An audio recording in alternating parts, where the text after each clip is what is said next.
Sekarang mari kita panggil yang pembawa tausiah yang kedua, yaitu Ustadz Bram. Waktu dan tempat kita haturkan.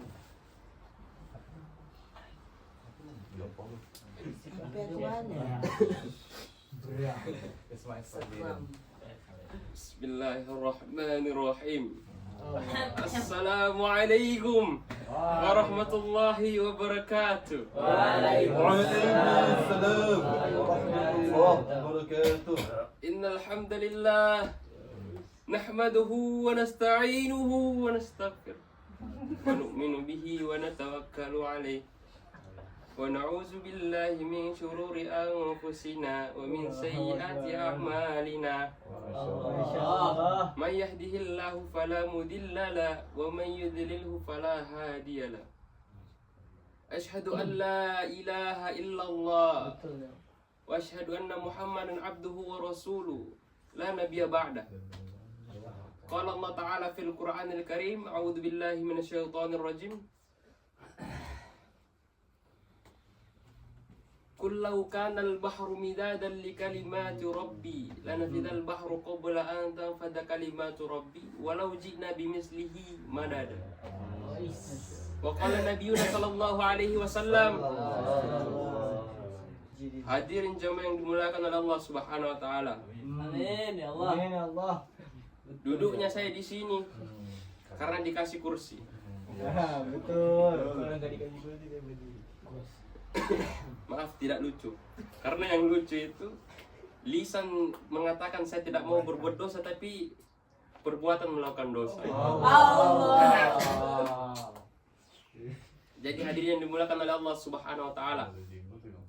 Kata Syekh Ibnu Athaillah Sakandari, beliau mengatakan, apabila kalian ingin melihat derajat seseorang di sisi Allah Subhanahu wa taala, maka lihat di mana Allah Subhanahu wa taala dudukkan mereka.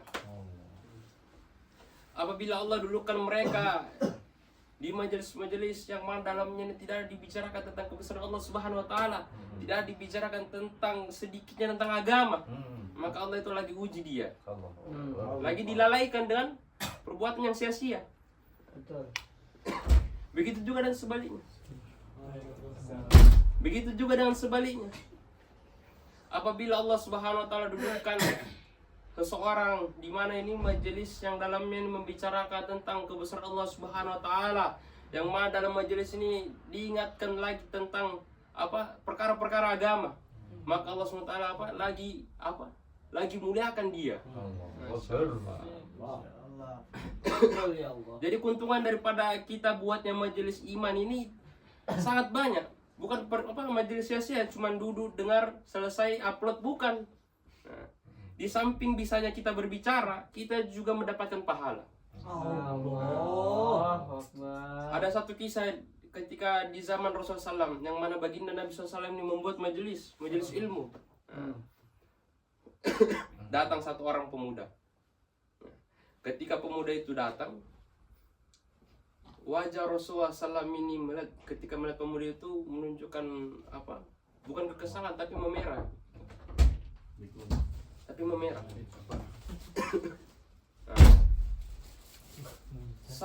Ketika majelis Rasulullah SAW ini telah selesai, telah bubar, maka pemuda itu bangkit.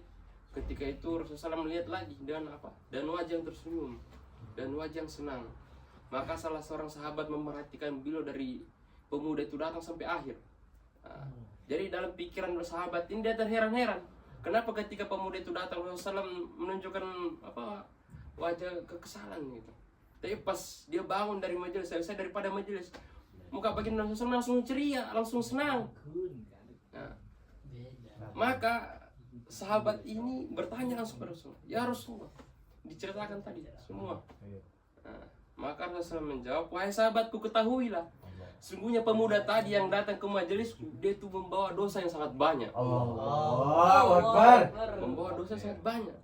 Tapi ketika dia selesai dari majelisku, bangun dari majelisku, aku melihat dia tak ada satupun dosa pada dirinya.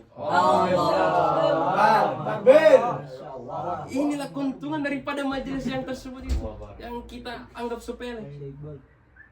Bang Amir dipanggil Iqbal. Apa itu jawaban?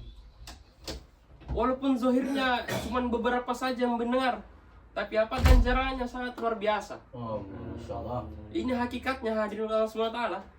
Ini malaikat berjejer-jejer sampai arsy Allah SWT. Masya Allah. Karena kenapa? Karena ada salah satu malaikat yang diutus oleh Allah Subhanahu wa taala untuk apa? Cari majelis seperti begini. Setelah malaikat itu temukan majelis seperti ini, maka dipanggil lagi malaikat-malaikat lagi untuk apa? Untuk mendengarkan. Di samping itu mereka juga doakan orang-orang yang duduk di majelis ini. Nah, didoakan langsung sama malaikat. Yang doakan ini malaikat bukan manusia biasa.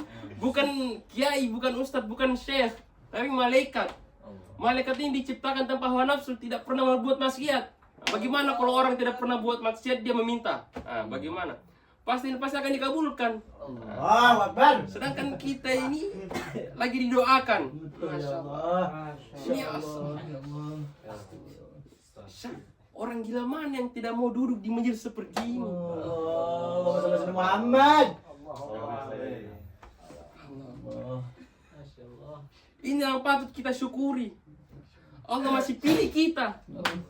Kalau kita sia-siakan kesempatan ini, Allah tidak segan-segan ganti kita. Mungkin ada salah satu kita yang merasa enggan duduk di sini, malas, mending main HP, mending tidur. Jangan sampai Allah ganti kalian dengan yang lebih baik dari kalian. Jangan sampai begitu dari Allah SWT. Ibarat apa? Kita sudah dikasih mobil. Ini kamu pakai ini mobil Lamborghini. Saya kasih kamu. Kamu pakai, kamu rawat dengan baik, isi bensin semua. Jaga dengan baik. Tapi ketika pemilik mobil tadi sudah kasih pinjam itu mobil, tapi dia tidak rawat, jangan sampai apa? Diambil kembali lagi itu mobil. Makanya kita harus bersyukur. Duduknya kita ini harus bersyukur. Karena masih dipilih oleh Allah Subhanahu wa taala. Dipilih dalam kebaikan. Maka hadirin Allah Subhanahu wa taala, tema yang saya angkat untuk kultum hari ini itu bagaimana kita bersyukur dalam setiap saat dan keadaan. Kita bersyukur ketika kita datang nikmat, tetap bersyukur. Karena kenapa dengan Allah Subhanahu wa taala, dan syukur inilah bisa apa? Bisa menenangkan hati kita dalam apa? Dalam menghadapi semua masalah. Jadi syukur ini bukan menghilangkan masalah, tapi apa? Tapi menenangkan hati, mententramkan diri untuk apa? Menghadapi sebuah masalah. Maka dari Allah Subhanahu wa taala telah disebutkan juga dalam Al-Qur'an, la in syakartum la azidannakum. Jadi apabila mafhum maknanya mungkin kayak seperti itu. Apabila kalian bersyukur, maka Allah SWT akan tambah. Allah Subhanahu wa taala akan tambah.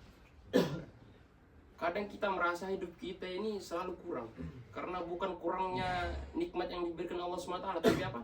Kurangnya syukur kita kepada Allah Subhanahu wa taala. Karena kita selalu melihat yang ada di atas. Ketika kita mungkin punya Android, kita lihat teman kita, wah, dia punya iPhone. Dia apa, tidak bersyukur apa yang dia punya. Padahal di luar sana itu ada teman saya yang tidak punya sama sekali HP. Tidak punya HP. Kita masih untung udah punya HP, malah mau minta yang lebih lagi. Allah sudah kasih, minta yang lebih. Kuncinya apa kalau mau dapat lebih? Syukuri. Betul ya Allah. Disyukuri, serius ini disyukuri. Karena ini salah satu hukum Allah yang telah terjadi pada saya sendiri. Saya sudah rasakan ketika saya belajar di suatu tempat, di sana saya itu kekurangan uang, bahkan makan pun tidak bisa. Sampai terpikir dalam diri saya ini pengen jual HP, sedangkan ini HP satu-satunya buat hubungin keluarga semua lah. Tiba-tiba datang apa? Nusratullah, pertolongan Allah, dikasih duit. Masya Allah. Duit ini sekiranya cukup untuk 2 bulan saya selama di sana. Saya langsung ke masjid, doa kepada Allah, bersyukur. Ya Allah, kenapa ini bantuanmu ini datang tepat sekali ya Allah. Saking syukurnya saya sampai menangis. Sampai menangis. Saya sedekahkan langsung tuh 10%. Allahu Akbar. Insyaallah. Tidur masuk lagi 2 kali lipat daripada yang sebelumnya. Masya Allah. Karena apa? Karena saya bersyukur di situ. Karena saya bersyukur. Ajib, ya Allah. Ini yang salah satu nikmat yang Betul, ya sering Allah. kita hiraukan. Yang mungkin dalam logika mana mungkin kalau kita bersyukur ditambah. Tapi ini benar terjadi sama diri saya sendiri. Maka jadi Allah Subhanahu wa taala ini tergantung persangkaan hambanya. Apabila hambanya dia berprasangka bahwasanya kalau kita bersyukur akan ditambah, maka Allah akan tambah. Tapi kalau kita berprasangka bahwasanya Allah tidak akan tambah, tidak dapat apa-apa. Betul ya Allah, betul. Maka hadirin Allah Subhanahu wa taala, itulah pentingnya syukur. Bersyukur dalam setiap saat dan keadaan. Bahkan duduknya kita, masih bisa melihatnya kita, bicaranya kita ini, kita satu nikmat yang sangat besar dari Allah Subhanahu wa taala. Orang luar sana punya tangan tapi tidak bisa bergerak. Punya kaki tapi tidak bisa berjalan. Kita ini masih syukur punya tangan, punya kaki yang bisa berjalan. Ini salah satu nikmat yang sangat besar. Orang mati-matian habiskan harta untuk apa? Dapatkan nikmat seperti begini. Misalnya nih seperti Ustadz Raffi. Insyaallah. Saya kasih mobil Lamborghini 7. Limited edition ini cuma ente yang punya. Tapi dengan gantinya antum tidak bisa memegang. Punya tangan tapi tidak bisa berfungsi. Punya kaki tapi tidak bisa berfungsi. Kira-kira pilih yang Lamborghini 7 itu atau mau pilih tangan saja tapi berfungsi tapi tidak dapat apa-apa? Tangan saja. Karena kenapa? Karena lebih penting itu daripada harta. Betul. Karena harta di dunia ini tidak ada apa-apanya. Allah. Iya, tidak ada apa-apanya. Betul. Andaikan harta ini ada saja keuntungannya sedikit saja pada harta ini. Orang kafir tidak dapat harta sama sekali. Allah. Tidak dapat. Allah. Karena harta ini tidak ada manfaatnya, hanya mudarat, maka Allah bagikan harta ini kepada siapa saja. Baik orang itu tidak taat kepada Allah, baik dia itu orang tidak yakin adanya Allah. Allah kasih. Karena apa? Karena tidak ada apa-apanya harta ini. Insyaallah 4 bulan. Makanya hadir yang dimuliakan oleh Allah Subhanahu wa taala. Dengan syukur inilah bisa menjadi potensi untuk semangatnya kita dalam tujuan. Betul. Salah satunya apa? Kita belajar. Betul ya Allah. Kita belajar di Turki ini Masya Allah banget. Masya Allah. Patut kita syukur karena apa? Banyak teman-teman saya mau belajar di sini. Banyak teman-teman saya, kita kayak ngerasa kurang betah mungkin atau kurang sama dalam belajar. Benar. Tapi lihatlah ke belakang kita, siapa yang mau belajar di sini? Gitu. Mereka itu rela mati-matian pengen tahu caranya biar bisa sampai ke sini. Tapi malah kita yang tidak bersyukur ada di sini. Allah ya Allah. Seperti yang tadi, jangan sampai Allah SWT gantikan kita dengan mereka. Betul ya. Bagus digantikan dalam kemaksiatan daripada digantikan dalam kebaikan. Maka nih Allah Subhanahu wa taala mungkin ini cukup untuk apa? Untuk meresapi hati-hati antum-antum semua. Insyaallah. Semoga yang saya bicarakan ini menjadi potensi jazbah untuk apa? Selalu beramal, selalu bersyukur. Amin ya Allah. Jadi semua benarnya ini datang dari Allah Subhanahu wa taala. Salahnya datang dari setan. Maka nih Allah Subhanahu wa taala, apa yang kita sampaikan ini bagaimana kita amalkan? Bagaimana kita amalkan? Karena ilmu yang kita ketahui ini apabila kita tidak amalkan maka akan sia-sia saja. Betul ya Allah. Seperti kita beli parfum. Kita beli parfum terus cuma simpan saja, maka tidak akan bermanfaat, tidak akan berhasil apapun. Punya hasil apapun. Kecuali dipakai, baru dia keluar manfaatnya. Manfaatnya apa? Membuat badan kita harum, mungkin membuat orang yang menciumnya itu jadi senang. Itu manfaat kalau kita memakai parfumnya. Begitu juga dan ilmu. Kalau kita pakai ilmunya baru kelihatan manfaatnya bagaimana. Betul. Karena Allah SWT dengan kesempurnaan kita itu dengan kefirman majelis subhanallah dan bi subhanallah wa bihamdika asyhadu an la ilaha illa anta astaghfiruka wa atubu ilaik. Betul ya Allah. Assalamualaikum warahmatullahi wabarakatuh. Waalaikumsalam warahmatullahi wabarakatuh. Masya Allah, alhamdulillah. Telah berakhirnya acara kita siang ini. Marilah kita tutup dengan doa kifaratul majlis. Semua assalamualaikum warahmatullahi wabarakatuh. Waalaikumsalam.